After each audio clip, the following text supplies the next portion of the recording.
This is why it's good to double check things against the schematic. I saw these two resistors in here that look like 100 ohm. It looks like brown, black, brown, and then, well, obviously that is black, but it's actually just a worn resistor. So these are actually 4.7K resistors, which should have a color code like that. This one in the middle is a brand new 100 ohm resistor. So these look like 100 ohm resistors. They don't necessarily look like burnt, like they're not like charred, but they got so hot that the colors changed. And if you measure them on the meter, they measure 4.7K, which they're supposed to be 4.7K. In the amplifier, you can tell that this is where I pulled them out of. That's the area that is gets real hot. So I'm gonna increase the wattage of the resistors and raise them off of the board so they don't have much heat issues. And this guy's also probably gonna get replaced because underneath the board is very burnt here too. So I'm gonna get a higher wattage but smaller physical size modern resistor that goes there and lift it off of the board. All right, so here, don't judge a book by its cover. So these are all 470 ohm resistors. This is a 13 watt resistor.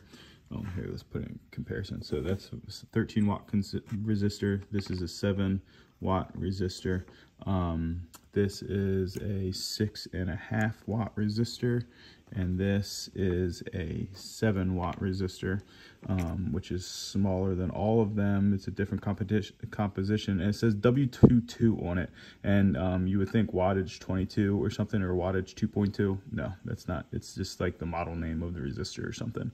W22 is a 7 watt resistor. So this is the one I'm going to use. It has nice thick leads, so I can lift them off of the board. It's also smaller, so it won't radiate as much heat to everything. And these are the resistors that I like to use in place of 2 watts. So this is a 2 watt resistor. This is a 3 watt resistor. This is metal film, and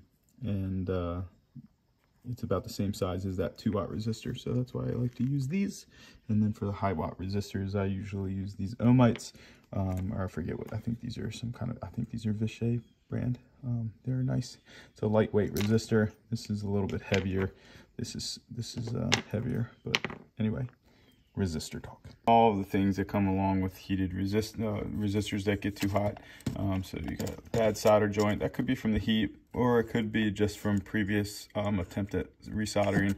It's possible that some of these traces have lifted because more or less these traces are just like kind of glued down to the board, and once they get heated up, it can separate from the board, and then that's a problem. And then you have to add wires to connect traces, so you have to be aware of that just in case.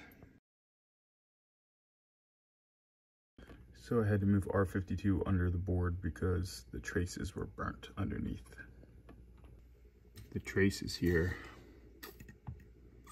burnt and fell off, and it was too loose, so a good solution is just to bridge this resistor over top and a bunch of space underneath, and that should be nice and solid now. So that resistor right there used to have this big, huge 10 watt resistor. I wasn't sure that that was necessary. It does not say what size resistor is needed there between it's a dropping resistor between those 2 points. So I didn't want to put a huge resistor there if needed. So what I did is I put in a 5 watt resistor because I was pretty sure that that would be big enough wattage. And then after I serviced the amp, I turned it on and measured the voltage drop across the resistor, which is you literally just put it on DC volts, put your leads on one side and then on the other side and measure the voltage.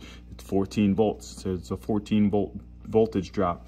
And you can do the calculation in your head if you want to, but I always just use a calculator, put the voltage in, you put the resistor in, and it gives you the wattage. The wattage would be 0.089. So you double that for safety, and you got about 1.8 watts.